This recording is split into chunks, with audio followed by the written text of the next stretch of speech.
जुलाई 2018 रात 2:17 तिहाड़ जेल के भीतर की हवा असामान्य रूप से भारी थी। देश की सबसे सुरक्षित मानी जाने वाली इस जेल की ऊंची दीवारों के पीछे उस रात कुछ ऐसा घट रहा था।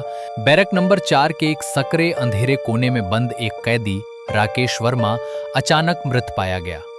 पहली नजर में ये एक सामान्य मौत लग रही थी, लेकिन उसकी आंखों में जमी हुई दहशत और उसके शरीर की अजीब स्थिति ये संकेत दे रही थी कि सच्चाई कुछ और ही है। सुबह होते ही ये मामला इंस्पेक्टर अरविंद राणा के हाथों में सौंपा गया, जो अपने सख्त और बेबाक अंदाज के लिए जाने जाते थे।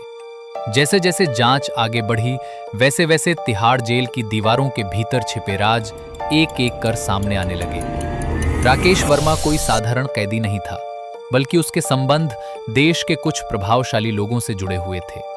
उसके पास ऐसे राज थे जो अगर बाहर आ जाते तो कई बड़े नामों की नींव हिल सकती थी।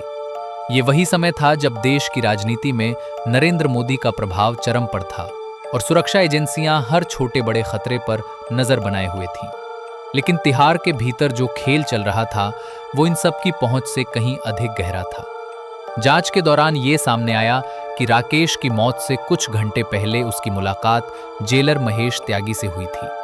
ये मुलाकात आधिकारिक रिकॉर्ड में दर्ज नहीं थी, लेकिन कुछ सीसीटीवी फुटेज में दोनों की परछाइयां साफ दिखाई दे रही थीं। जैसे ही इंस्पेक्टर राणा ने इस कड़ी को जोड़ना शुरू किया, उन्हें कई अजीब घटनाओं का सामना करना पड़ा। ऐसा लग रहा था मानो कोई अदृश्य शक्ति इस पूरी जांच को रोकने की कोशिश कर रही हो। रात दर रात इंस्पेक्टर राणा को यह एहसास होने लगा कि यह सिर्फ एक हत्या नहीं, बल्कि एक सुनियोजित साजिश है। जेल की अंधेरी गलियों में चलते हुए उन्हें कई बार ऐसा महसूस हुआ कि कोई उनका पीछा कर रहा है। कई बार सीसीटीवी कैमरों में एक अजीब सी परछाई दिखाई देती, जो किसी भी रिकॉर्ड में दर्ज नहीं थी।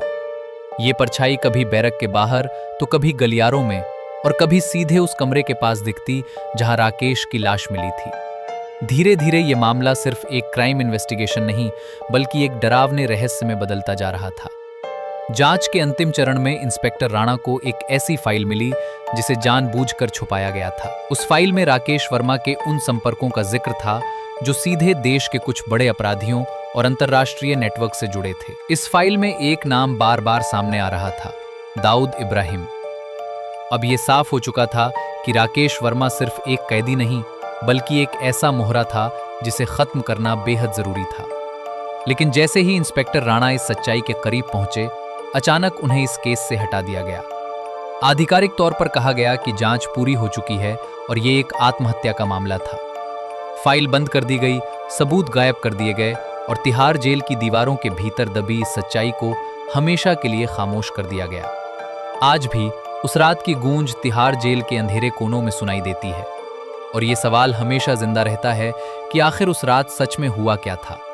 क्योंकि कुछ राज ऐसे होते हैं जो कभी सामने नहीं आते, सिर्फ डर बनकर हमेशा जिंदा रहते हैं।